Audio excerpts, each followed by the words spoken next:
And there we go, everyone. We are back again for another fantastic conversation on Friday Night Counter Attack. We are looking forward to the Premier League season, so much so we're recording this a month before the season actually starts.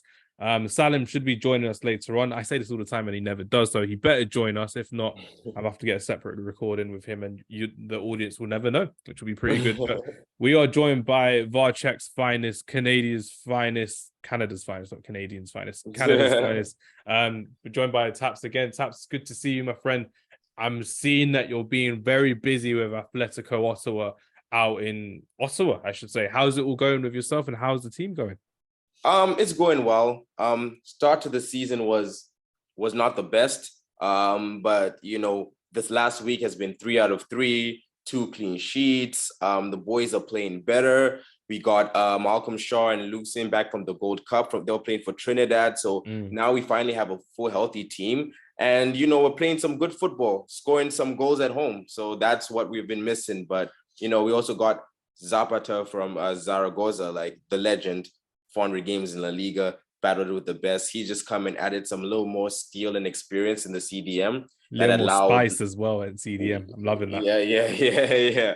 So the bull, so that alone has just changed the whole dynamic of the team. And so, some injuries have happened again, left back, Sako and Tiso. But at the end of the day, 4th in the league, Forge and other teams are doing well.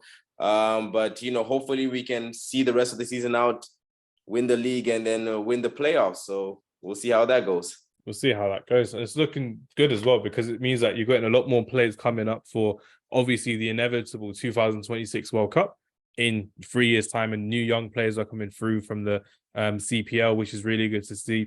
Are there any young players from Atletico Ottawa that we should be looking out for? Have they been touted by anyone in the MLS or Europe, perhaps? Yeah. So we just lost last season to the Turkish League, Balu Tabla. So with young players, we have we just got a new striker from Halifax, Sam Salter. He's just finally getting in, now starting to score goals. But overall, we have Zach Zehoven. So you guys just have to go and check some of his highlights. Fast, techie with the ball, on the left, on the right, scoring some clutch goals. He's fit this season. We also have the former Aston Villa product, Ollie Bassett. He's MVP last season. This season, again, I think he has about 8 goals. Maestro in the midfield. That right foot can find the top corner or the bottom corner, whichever you prefer, The team is just really kind of settled. And we have we have on loan from Atletico Madrid, Diego Espas. He's been with us for the past few years, but I think he had some trials with Inter Miami too as well before the season started. He's definitely going to get recalled by Atletico. Hopefully stay more years, but he's definitely going to get recalled. Huge talent, center back, big, strong, commanding of the area. The CPL is still pretty young, but some of the talent already that's come and gone. Some to the Scottish League, some over to the MLS, and it's really getting out there. Viewers check in. You'll see some skills you won't see somewhere else. I guarantee that. But the team is actually really buzzing, and so many players have settled. So in a month or two, I'll have a proper player diagnosis. Right now, let's let the boys I'm just letting the boys play, and so far so good. Let them mellow into the new season coming up. I like it. That's what it is. That's what we're looking forward to. And thank you for going through that, Taps, in such great detail. We love to hear about different football from different parts of the world. And obviously, you're the number one guy to talk to about Atletico Ottawa as well. I mean, I recently went to go to Madrid and I saw Atletico Madrid Stadium. So I'm like, now I need to go and complete the set and go to Atletico Ottawa and complete that stadium tour as well. Hey, we're here. We have the tickets for you, brother. I'm looking forward to it. It should be good fun. But as our audience clicked onto this podcast, they are looking forward to our big topic of conversation where we are going to be talking about some of our favorite clutch performances in Premier League history. And later on, we will have, or as did say, Salim would be joining us, and we'll have Sean from Away Games podcast joining us as well. He's going to be sharing his thoughts on the Arsenal best ever Arsenal clutch moments as well, which will be somewhere soon. But just to define the clutch situation, the clutch performance in sport is the phenomenon of athletes performing under pressure or in the clutch. This can happen in any part of the game and is a play that can have a profound effect on the outcome of a game. You hear this saying a lot in basketball. You hear this saying a lot in cricket, in baseball. You don't as much hear it in mainstream media football, but you hear it a lot on social media football, when you're hearing it on podcast football a lot. So I think it's kind of time that we have our own kind of guesstimate of what games, or what, actually, we won't do game stats, we'll keep it simple, what players and what moments players have had in terms of clutch performances. So just to throw it off the bat, my favorite clutch performance, not the best, maybe it could be the best, but my favorite one is David De Gea versus Arsenal in 2017. I am sorry to say Arsenal, but that 2017 performance when Manchester United won 3-1 against Arsenal, David De Gea made a record-breaking 17 saves in that game. And there was that double save he made from Lacazette and Sanchez, which blew my mind, which was insane. And the fact that he did that at the peak of his power, I think it's ponytail David De Gea. He finished second in the league that season, and he was the one winning us 15, 16 points every season when he was at the top of his game. And that's what the best keeper in the world looked like. I remember Arsenal fans going crazy about him after the game. Couldn't get near him, couldn't pass him as well. It goes to show what a clutch performance was, and that's what David De Gea really did to determine the outcome of a match, because we should have lost 6-3 in that game, in my opinion. We were not up to scratch, but we took our chances, and it was just a difference of a good keeper versus a world-class keeper. What do you remember about that performance from an Arsenal point of view, Taps? So I remember it because I think that was at the period, when Sanchez I think that was like maybe his second season in Arsenal. So we were getting to the point where we needed to start beating teams like United at home and everything else. So we went into the game kind of having a good feeling. That was his last month at Arsenal, because he moved to Man United in January of that season as well. Yes. So it was just brilliant, because even you go and watch the highlights, none of them are really easy saves. I just said the Lacazette one where Lacazette tried to follow up. He was a man on a mission. Every guess he did, every step he took was probably right. And it got to a point where we're not scoring a goal.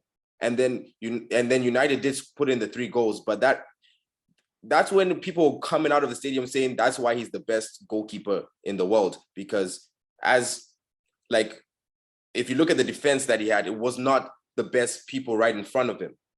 So as you said, we got off, I think, I don't even forgot how many shots it was, but he had made 17 proper saves in that game. And it just blew your mind. And at the end of the day, you were just like, hey, you call a spade a spade. That's why he's the best goalkeeper in the world. It was just one of those frustrating games as an Arsenal fan that you just sit down and you're like, you know what? There's literally nothing you can do about that.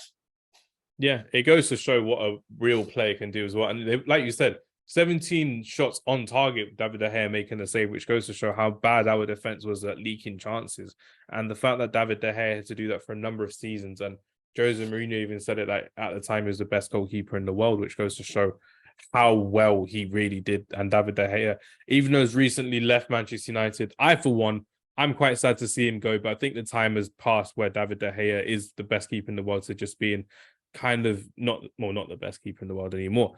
That FA Cup final will leave a sour taste in a lot of Manchester United fans' mouth, but nothing more sour than David De Gea not being able to say goodbye properly to Manchester United fans. And for someone who's gone to watch Man United since he was still playing, well, he started in his debut season to where he finished now, it's really sad to see that he never got his farewell. He never got to kind of go back to really appreciate his fans that he had for 12 loyal years or 13 loyal years as well. And for one, I'm going to respect David De Gea for what he did for Manchester United. And he was the best keeper in the world for a good number of years at Manchester United, the best keeper in the Premier League. And then, unfortunately, he just didn't move with the times. Unfortunately, he didn't develop as well as he should have for the new revolution of playing out from the back. He didn't learn how to control the ball properly. He became more of a liability in this new way of playing under Erik ten Hag. And it goes to show how, unfortunately, everyone has a time in football, and none more so than David De Gea at Manchester United. Longest serving player, and he was the last player at Manchester United to have won the Premier League in 2013 before leaving on a free transfer. So both him and Phil Jones were the last two that left, and now we have no more players in the squad that have actually won a league title. So hopefully that's a good omen for someone to move forward and feel like, you know what, we should win a league title. We won't, because Yeah. Man City will win it next season. We know for a fact. It's a cheat code. It's a cheat code. It is They a have the cheat cheat code. They can get rid of whatever player they want. If you've got Haaland, Foden, Grealish up front, you're fine. You're still going to be doing bits, which will be insane. But yeah, that's my first kind of favorite one, I would say, for David De Gea. We know you've got a few more later on with Sean regarding your Arsenal one. So has there been any more that kind of spring to mind? It may not have to be an Arsenal player. It could be somewhere else, or it could be even against Arsenal, for example, as well. What are we saying, Taps? So this was not, I would say, there wasn't that much, I would say, pressure on this game, but that Suarez game against Norwich. Oh, jeez, man. Jeez. Because when he scored the free kick, I was like, it's going to be a good game. And then he scored kind of the touch, good, Suarez play. I'm like, okay, they've definitely won this game. And then he just blasted from halfway line. Like, Suarez has a lot of clutch performances and like in bigger games, bigger situations. But that game was just like, before the game even started, he said, I finished the game for you guys. You guys can sub everyone off, take it off. We'll call it a day. But that was just a brilliant performance. Like, those are some of those, two of those goals could be considered. Obviously, I don't really think they are, but as some of the best Premier League goals ever. Yeah. And then he did it a hat-trick against them again, away. And then he started just bullying them. But that performance was just everything he did, from his touches and everything, because that's one of those games that I watched from like minute 0 to minute 90. And I was just like, what can you do about him? That's when he was the scariest striker in the Premier League. He really was. Oh my goodness. And not for racist reasons and not for vital reasons or something like that. It's the fact that he was actually scaring defenders so bad that they just didn't want to perform against him, and they couldn't perform because they were scared of Luis Suarez. And me, I'm not someone who likes talking about Luis Suarez, but someone who does like talking about Luis Suarez is Salim. Salim, it's good to have you back on the podcast this summer, my friend. Looking forward to a big season with you. What's your thoughts on Luis Suarez being one of the most clutch players in Premier League history? Do you reckon you'd agree with that statement? Hi, both. Yeah, it's been a while since I've been on, actually. Suarez, yeah, he's somebody that's definitely up there. He sort of clutched that full season for Liverpool. If you remember when they just missed out on the title, I feel like without him, they wouldn't have been anywhere near it. I think the one thing I do remember that season is like, if you look at like their goals scored and their goals conceded, they conceded so many goals. So for me, like, they lost that title based on the defense. Suarez literally carried them towards that title. He always scored about 3 against Norwich per game as it is, but he did turn up in the big games as well. So for me, he's one of the best forwards to have ever played. I wouldn't say he's like an out and out number 9. He's a bit of a mix between like a 9 and a 10, and he had a lot to his game. Yeah, fantastic player Luis Suarez was for Liverpool, and what a statement it was to see Luis Suarez in the Premier League. Now, Salim, you're going to have to think of a few clutch performances as well. I've got one, so I'm going to give you time to think of some of your favourites. We've got some Arsenal ones coming up later on, but I need to talk to you guys about someone who was in the Premier League for a good time. Maybe not a long time, but a good time. Gareth Bale. Yeah. That season, Gareth Bale. Taps, you know how much we've spoken about Gareth Bale in the past as well. That 2013 season.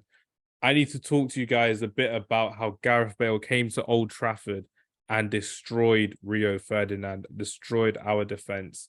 And he scored one of the most amazing goals I've seen at Old Trafford, where he just takes on the whole defense, the whole attack. He was the attack for Spurs in that game. I think Dempsey scored and I think someone else scored, but him and Dembele were just killing it for Spurs. And over that course of that season, that 12-13 season, Gareth Bale came in with some really good performances, some clutch performances.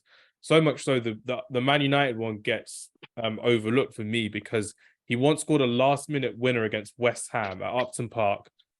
Big London rivalry, as we all know, West Ham and Spurs. And he then ended up celebrating with the manager after scoring from like 35 yards out off his left foot, ping back in the roof of the net as well. Amazing goal as well. But that's probably one of my favorite Gareth Bale clutch performances. Do you guys have anything else you can kind of say regarding Gareth Bale? I mean, he was clutching Real Madrid, clutching the Champions League, but in the Premier League, any other thoughts come to mind? He, as you just said, like the last minute winner against West Ham, I remember that one. He kind of put it to the side and then ping straight to the top. There was a period when it was just Tottenham, like how Tottenham now is Harry Kane. Tottenham was Gareth Bale. Yes. they would play terrible, he would get them the 3 points. I remember a few in the Premier League, as you say, the United one. And I think there was one game, I think, was it against Cardiff or when, I think, no, sorry, it was against Stoke. Yeah. When he scored, I think it was a brilliant volley. I know which one it is. I know. Yeah, I know. And then, because that was when it was the Stoke Delap. You're not going to go to Stoke and you're not going to win. Ricardo Fuller. Streets will never forget Ricardo Fuller. Oh, number 10. Oh my, he was brilliant.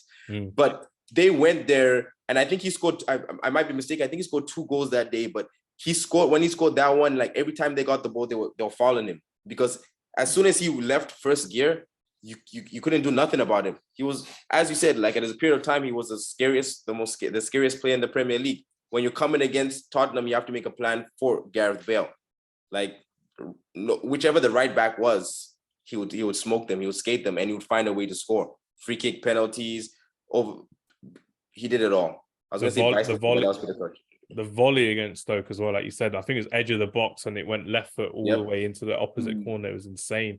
It's something that people can only dream of as well. Salim, I reckon you could do that as well. If you had a football challenge there, I reckon I could pick you'd Pavard it in, which would be really good to see. But yeah, Gareth Bale, I needed to mention him in terms of clutch performances as well.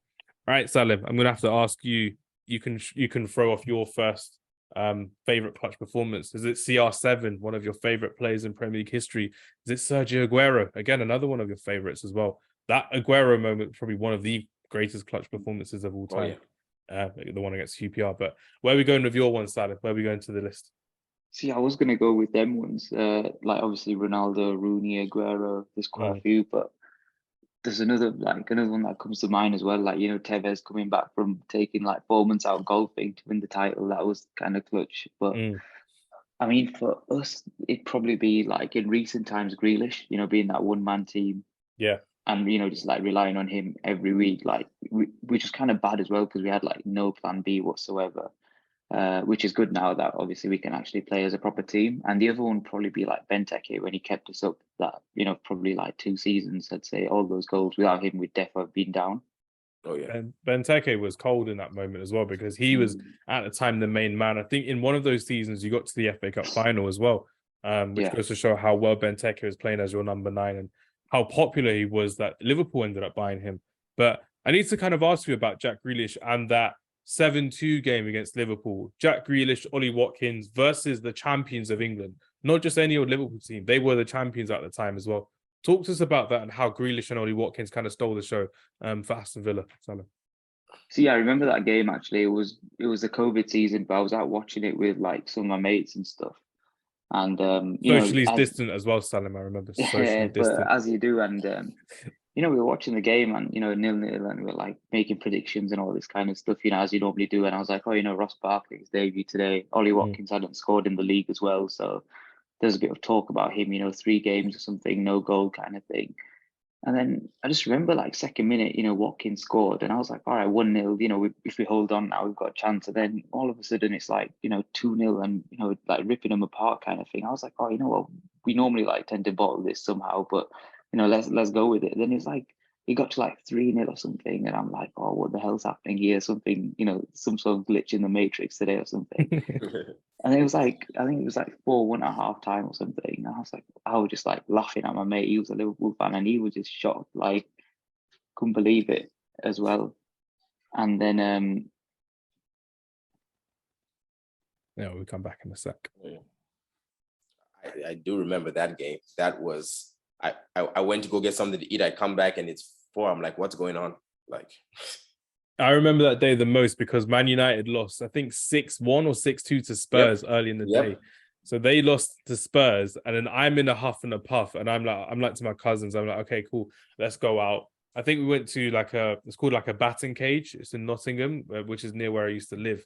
And we just go and play like cricket and tennis against like a machine. And then we check the score at full time, and we're just like 7-2. Like we missed one of the best games ever when seeing Liverpool, our favorite rivals, lose 7-2. What was it like for you at full time, Salim, when that happened as well? So that was the other thing that I forgot to mention. Like United had just lost 6-1 as well. And It was all never these a like red Liverpool card. fans. Lamella's a cheat. Don't like Lamella at One's all. like all. I just remember like all these like United fans, like Liverpool fans, proper like laughing at United fans all day, kind of thing. Like, how could you lose this first 6-1? And there's that Harry Maguire pulling like Luke Shaw out of the way and everything. Pushing De Gea, the Luke Shaw out of the way. But Hopefully, yeah, Eric Ten Hag pulls him out of the club. That's what I like to see. Hopefully, he's gone by next week. But yeah, like next thing you know, like 7-2, and you know what? It could have been like 10-11. Like, you just got to a point where we just like what's happening here, kind of thing. And you know, that was Watkins, that was Grealish, that was some amazing football that day. And you know, I'll never forget that game. I probably watched it back about 10 times, thinking what happened. But no, that was a really good Dean Smith performance, and a lot of respect to him for that. Nah, that's good to see. And one of the, obviously, for Aston Villa, such a big moment that a lot of people will forget, because normally when it's the big club doing against the smaller club, everyone will remember. But because it was the not so big club, I'm not going to call Aston Villa a small club, because you're not a small club, to do it against the bigger club, the champions of England. That was crazy. Right, Taps, I need to talk to you about a player who has dominated the Premier League when he did for a good number of years. And it was the fact that he dominated the league so well, even rival fans loved to hate him, and they still loved him. I'm talking about Yaya Toure. I'm talking about how he dominated the league. Salim knows that I don't mind talking about Yaya Toure, as I'm a big fan of him, even if he was a Manchester City player and a Barcelona player, both beating Man United in cup finals and semi-finals respectively. But I need to talk to you guys about that game against Newcastle. Not the one against Villa, Salim, so don't worry, we're not going there at all. The one against Newcastle in 2012, where Roberto Mancini has Yaya Toure as a centre defensive mid next to Nigel de Jong. And I think they're losing at the time.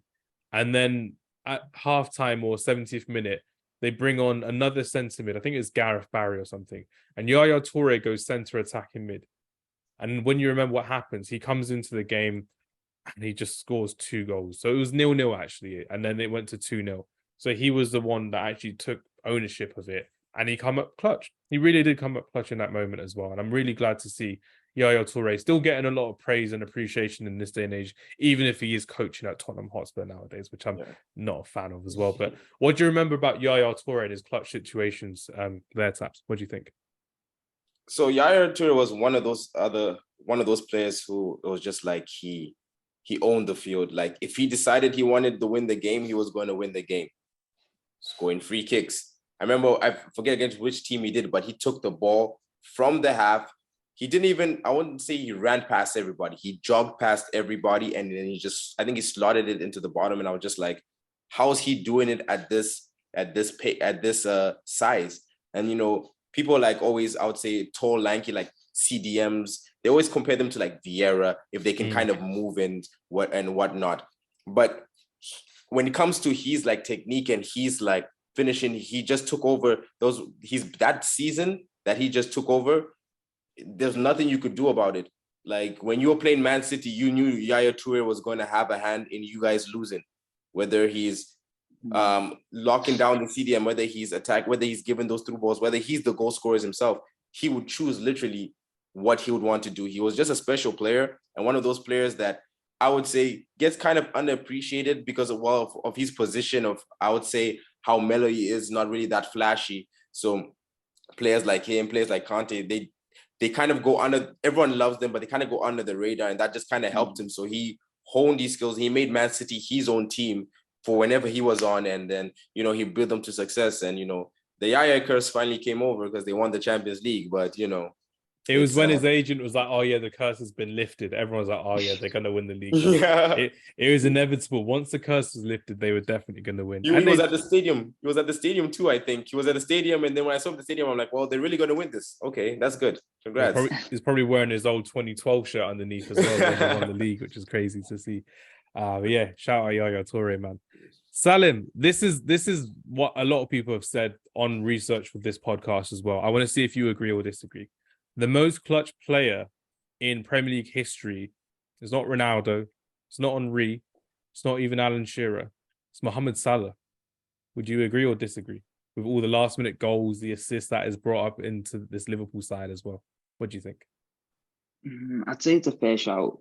But the other thing is, you have to remember he's had other people there in terms of like Mane, Van Dijk. For me, like, I don't know, it's a weird one. When you say like clutch player that's done it, I'd say he's up there. But for me, like, more of a clutch player is like when there's just one of them, like, you know, like the Bale kind of thing. I know, The like when there one-man was wonder, Ronaldo and there like was the like Drogba Rooney. even as well sometimes. Yeah, but it's I understand that he's definitely like a big clutch player, but when we're saying like, you know, just like one person on his own kind of thing, I'd say he's not in that bracket. Maybe a bit more now, you know, with Mane gone, but yeah, I'd say he's definitely up there as a clutch player. But when you're saying like individual brilliance, like no other person in the team, because you have to remember when there's other people, like other people can get like marked and doubled up. But when there's just one guy, like when it was just Bale, it was just him. There was no one Or else. just Grealish as well for Aston Villa. Just yeah, that's what used to happen, and he'd just draw people. But you know, with Salah, I'd say it's a bit different. He had like, you know, other people as well. But nah, I'd definitely say he's one of the most clutch players. But I Definitely. don't know, it's just one of them. Like Hazard's another one I look at that it was just him kind of thing. With Mohamed Salah scored 24 winning goals in the Premier League, at least 6 more than any other player in the last 2.5 seasons. And it goes to show, literally since his return to England, no one has scored more winning goals than Mohamed Salah has. And the second is Harry Kane. So Harry Kane has scored, I think, 18 winning goals for Spurs in the last 2.5 seasons as well. And just like you said with Eden Hazard, he's on that list of top 5 in terms of bringing the game closer for Chelsea. There was that time when they're under Maurizio Sarri, Hazard had one of his best goal scoring seasons, but Chelsea had a very poor season. I know they won the Europa League, but it goes to show literally it was Hazard bringing them forward closer and closer and closer, because that was when Diogo Costa left the club because he didn't want to be out the club, and they didn't really replace him with a proper striker as well. So, But yeah, that's what I would say. Yeah, I would put Salah in there actually, because you have to think like these clutch players are players that can still perform even though the team plays bad. That's probably like the best metric to use. Definitely. I would say so as well, because it goes to show what people can do when they've got that individual brilliance about them as well, which would be great. Right, just to finish off on this clutch topic, everyone's going to share one of their favorites or one of their best. I think we've kind of shared our best, so we can share some of our favorites, one that we've not really said. So I mentioned Mohamed Salah more than I kind of want to. So Mohamed Salah's got he's got the clickbait title, I would say. Salah, he's got the fact check, so people can hear about that, which is really good. One person I want to talk to everyone about is going to be quite obvious. I'm going to be talking about Wayne Rooney.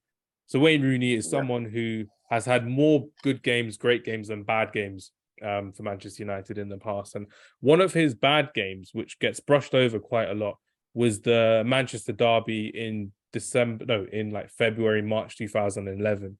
He had a stinker of a game. He was missing every pass, not really up to it. The fans were kind of getting on his back as well. The Man City fans were getting on his back as well. Then I think Man United scored to make it 1-0. Nani scored a pretty good goal to make it 1-0 in the first half. Then in the second half, new signing for Man City, Edin Dzeko equalised to make it 1-1. And it looked like the tide was turning. It looked like we weren't really going to get anywhere in the game. We had quite an aging squad. We had an old Paul Scholes, Ryan Giggs. We had Rio Ferdinand, Dimitar Berbatov. And then we had Wayne Rooney. And Paul Scholes plays the balls out, pull out to Nani. Nani crosses in a deflected cross. And Wayne Rooney comes up with one of the most clutch goals I've ever seen in my life, when he does the overhead kick, and he kicks it with his shin. He definitely kicked it with his shin. And Micah Richards, who taps in the UK, is quite big about himself. He bigs himself up more than he kind of needs to. You may see it on CBS as well, but he's not that big, because his most famous moment, Micah Richards, is being in that little picture with Wayne Rooney trying to head the ball, but he couldn't. And Wayne Rooney goes off to celebrate in front of the Manchester City fans. And it goes to show, even though Wayne Rooney had one of his worst games as a Man United player, he scored one of the best goals of his career in that game against one of the fiercest opponents he's had in his career as well, that Manchester City side. And it goes to show that he was still the man for the big occasion. And that's kind of my favourite clutch performance from Manchester United's players. I would say Ronaldo's got one or two that I haven't said, but I'm going to focus on Wayne Rooney for this one as well, which is really good.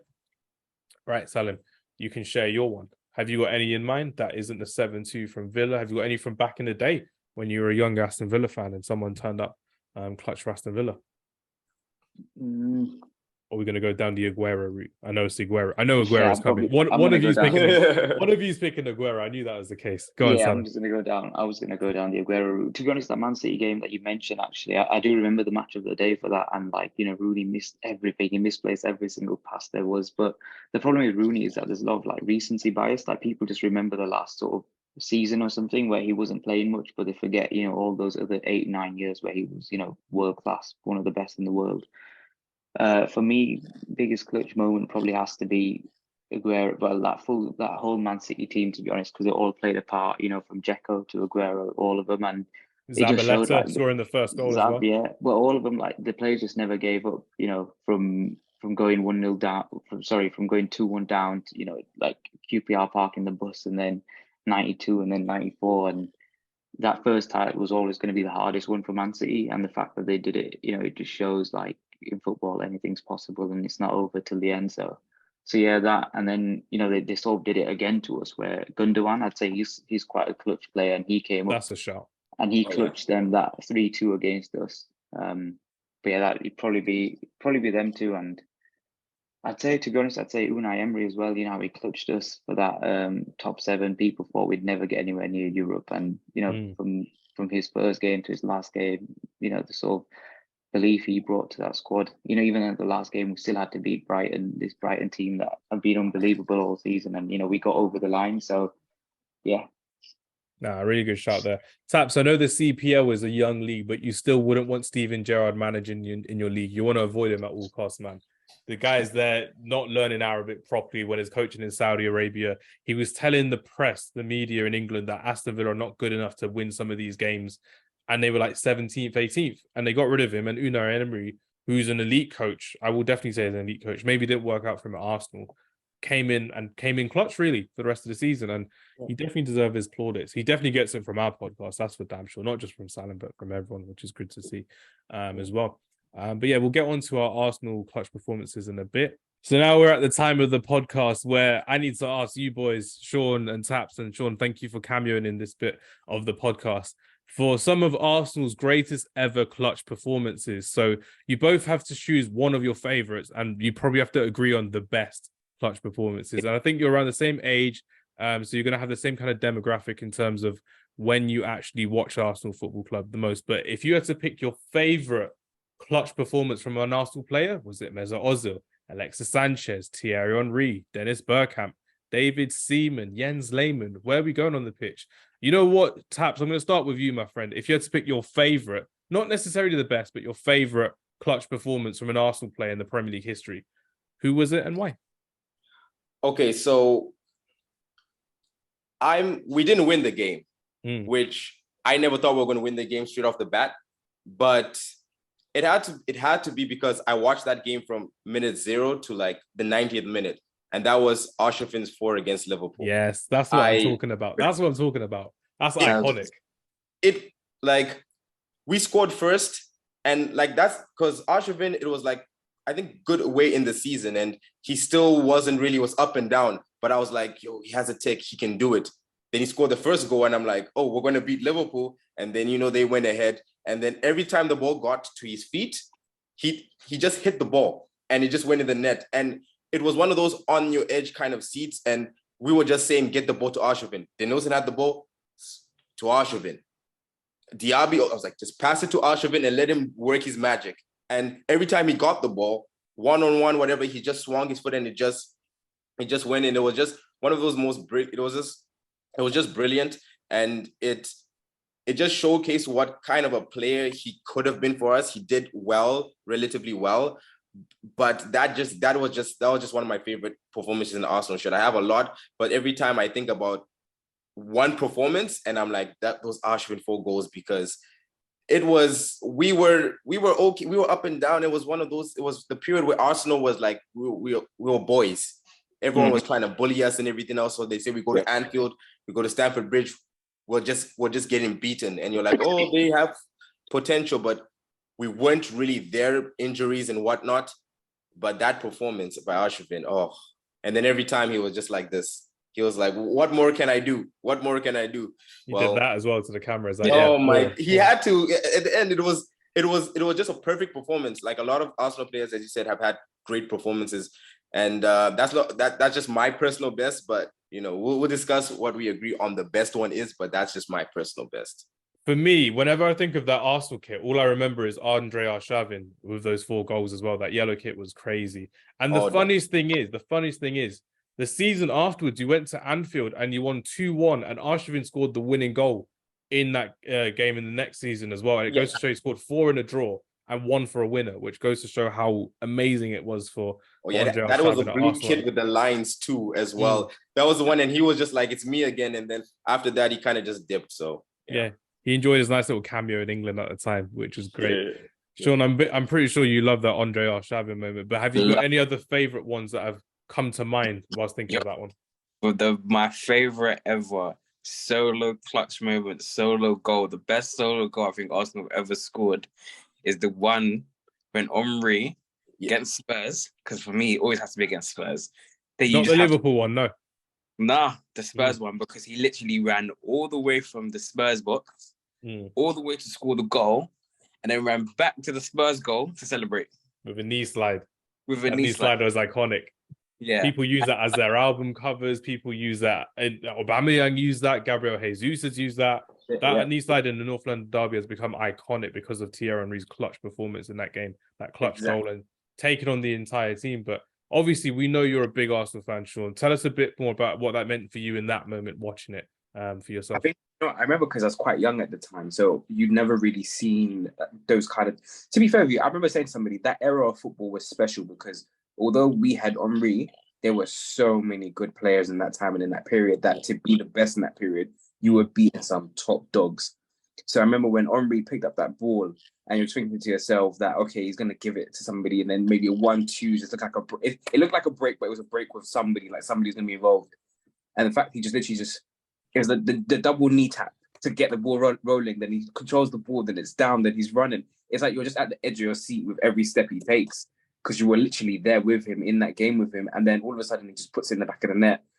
You're celebrating, he's running it was just crazy. It was chaos.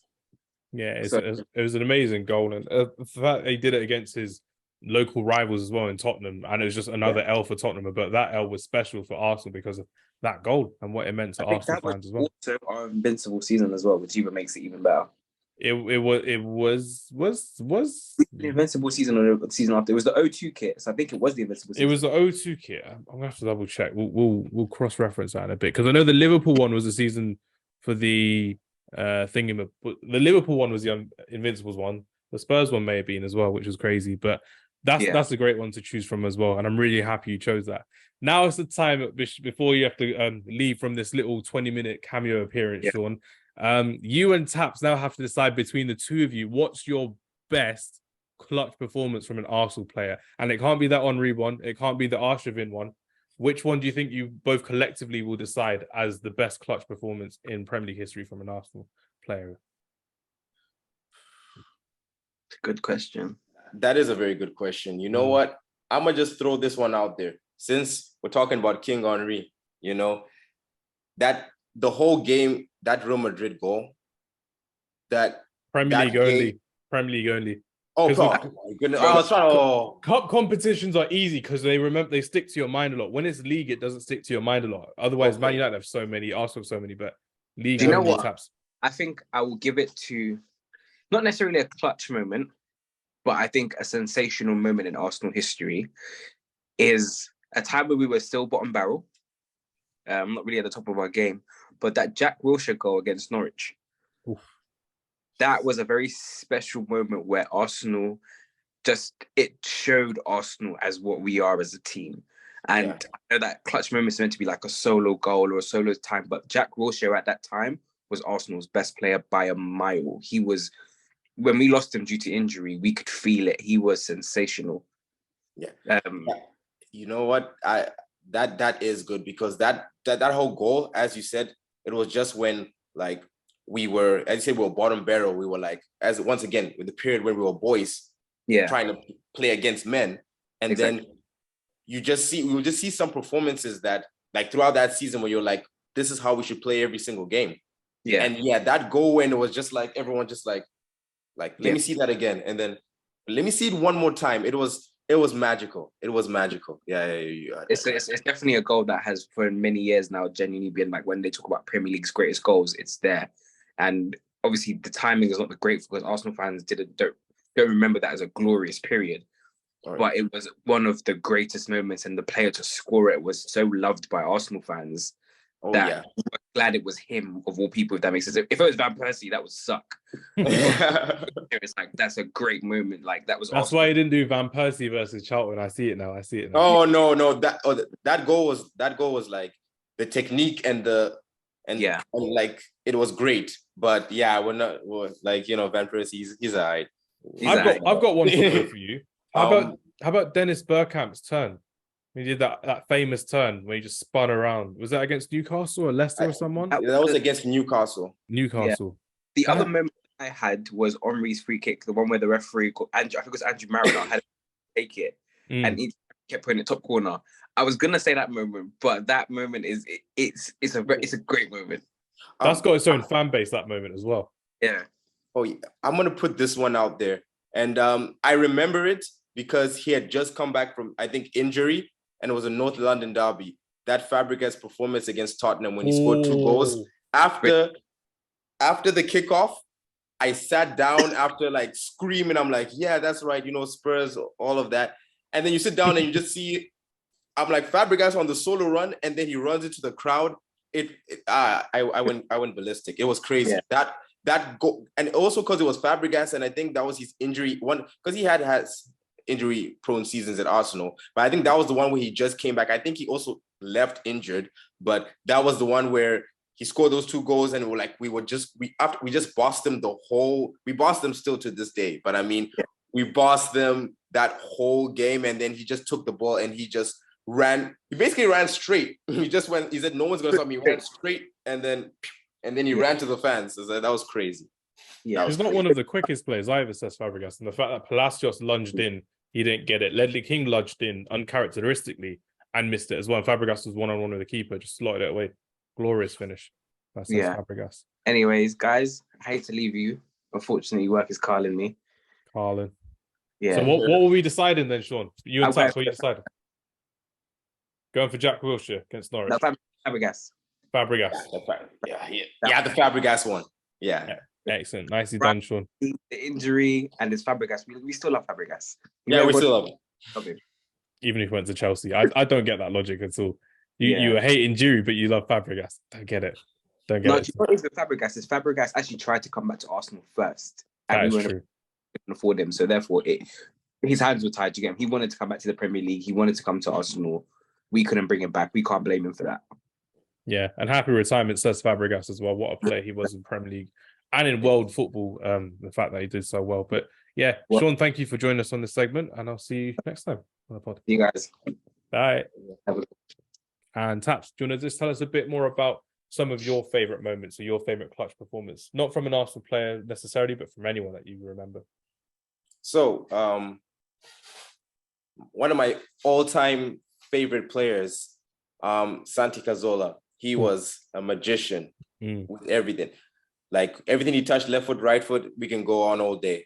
But I remember one performance, and that's when Arsenal, I think might have been like around 2008. I think so. But it was, we were losing against every single team.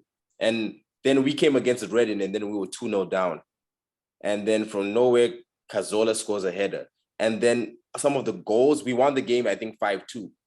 And he had a hand in all of them. He's had some performances that I've just said, when he gets injured, we're like, just like how when Wilshere was our best player, he got injured. You felt it.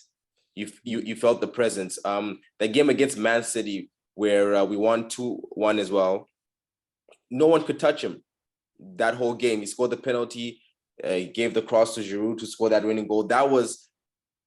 You just felt like every time he's had a certain performance, I just felt like that's a turning point in the Arsenal Football Club, and we're just going to keep on going up. And like, he's had so many performances, and one of the most underappreciated footballers. So sometimes I've seen so many games I've encountered, I'm just like, this guy is so good, and he plays for my club. I would think he would be at like Real Madrid, like one of the big boys at the time. And I'm like, even for the Spain national team, he kind of was like, also kind of, I would say, underlooked. I mean, they had so much talent, so you couldn't blame them really, but he was just a special player. And that Reading game and that Man City game, those were just kind of like turning points in our season. And then from there, we went on a little streak. So to be honest, as you said, you're going to mention my Arsenal ones.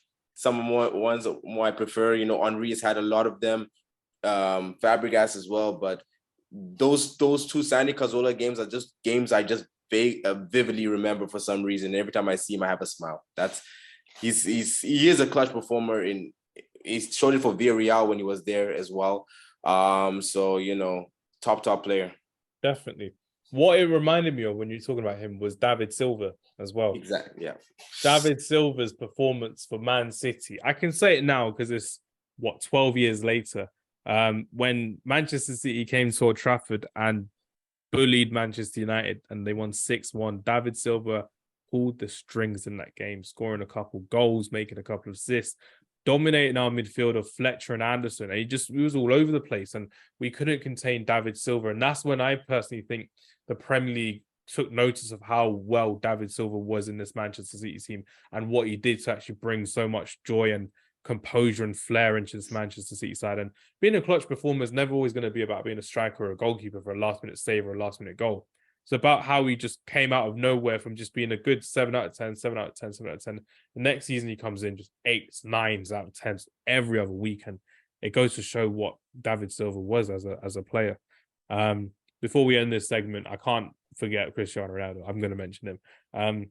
He's got so many, but my favorite clutch performances for him was when he came back to Manchester United for a second time and scored a hat-trick against Tottenham Hotspurs under Ralph Rangnick, because he never had the best team around him, never had the best manager with him, didn't even have the best players around him as well. And he still turned up and scored 3 goals against the Tottenham Hotspur side with an overly arrogant Antonio Conte, who was like, oh yeah, we don't have to worry about this Manchester United side. They're not as good.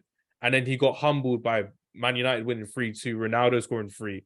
And then Conte was still sour about it by saying, oh yeah, we only lost to Ronaldo, not Man United. But Ronaldo came up clutch, and it goes to show what he did to elevate this Manchester United side that probably deserved to finish mid-table like Chelsea did last season, like 13th, 12th or so. But Ronaldo was the big difference. And that's the definition for me of a clutch player. Ronaldo is probably the best definition of a clutch player the Premier League has ever seen, in my opinion. Even though we talked about Mohamed Salah, Harry Kane, Thierry Henry, but for me, Cristiano Ronaldo is probably one of my favorite clutch players of all time in the Premier League.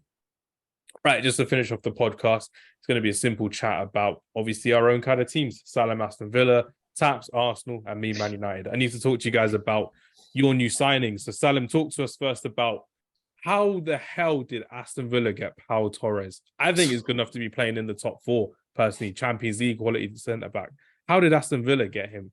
What happened there, Salim? I think he's like one of the best left-footed centre-backs in the world at the moment. I feel like we got him quite cheap as well, considering his value and his release clause. He'd been at, Villarreal since he was 6, I think. So, massive for him as well to leave his boyhood club where he's, achieved a lot. Everyone thought he would have probably gone to, sort of like a Champions League or elite club, which, I thought he would have as well. But you can see that he's got that bond with Unai Emery and, he's left all that behind just to come back and work with him again. So I feel like he'll take him to the next level and I'm excited to see him play. I've not really watched that much of him, but I am excited to see, I've looked at a lot of his highlights and a lot of his stats as well. So I'm looking forward to seeing him in a Villa shirt. And, he's probably the biggest signing I'd say we've made in terms of player at, in sort of in his peak. I know we've made, big signings like John Terry, Coutinho, that kind of thing before, but I'd say like in the moment, a player that, could play for pretty much anyone in the world and he's come to us. Yeah, big shot there with Pau Torres. And it shows how he appreciates Unai Emery so much as well as a manager, as a coach, as a figure at the club. And Unai Emery, remember, didn't even complete a full season with Aston Villa. And if he's getting players that he wants in this side and the board are backing him, it goes to show how well Aston Villa can improve on what they had last season with 3/4 of the season with Unai Emery as manager. And I'm really looking forward to seeing how Pau Torres settles in as inevitably the replacement for Tyrone Mings at the back for Aston Villa as well. Taps, talk to me about some of your signings. You've literally delivered one of the biggest signings in British football history. British transfer record was broken last week for Declan Rice. We're going to talk about Havertz. We're going to talk about the other player you've got as well, but I need to talk about Declan Rice.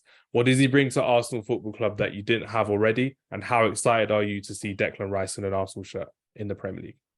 Well, we've been flirting with him for a while. So when it just so when it happened, I was like, okay, that's really good, you know. It's a great signing.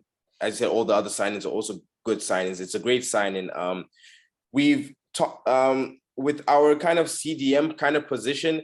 We have a string. We have players who can put in a string of good results, but we need someone that has that, you know, that quality there, that's going to be there like all the games. Even if he doesn't have the best of games, he doesn't put down less than a 6 out of 10. He does what he needs to do, like, and then some, you know, and it'll actually give the back four, I'll say, more confidence as well, because, you know, play with the ball, got a good eye for a pass. He's got a good engine on him. He's up and down. He knows his role. He can help other people out. He has the captain's mentality too as well. Young player. He's getting right into his prime as well. So it's good. And it's also good because it complements the players we have already, you know. And it will also elevate his game to the next level. So we can actually see how really good Declan Rice is, because no disrespect to West Ham. I mean, they've been fighting his whole life. He's been kind of fighting for mid-table-ish relegation. I know they won the Conference League, but their season was still not the best. But still, he did have a good season last season, as he always does. And, you know, it takes good players to play very, very good on a very bad team. So, yeah, it's going to be good. It's going to see how he settles. If we don't lose Thomas Partey as well, that's going to be a very, very good season. But I think it really just helps it gives the midfield a little facelift. That's what I'm going to say, a little facelift. I would say so. Salim, how about you, seeing Declan Rice, who I think we've spoken about before being one of England's best centre midfielders? I personally think is going to be the next England captain after Harry Kane as well. How do you see Declan Rice settling into this Arsenal side, and can he handle the pressure of being the new main man at a football club, a much bigger football club, with no disrespect to West Ham, in the Champions League?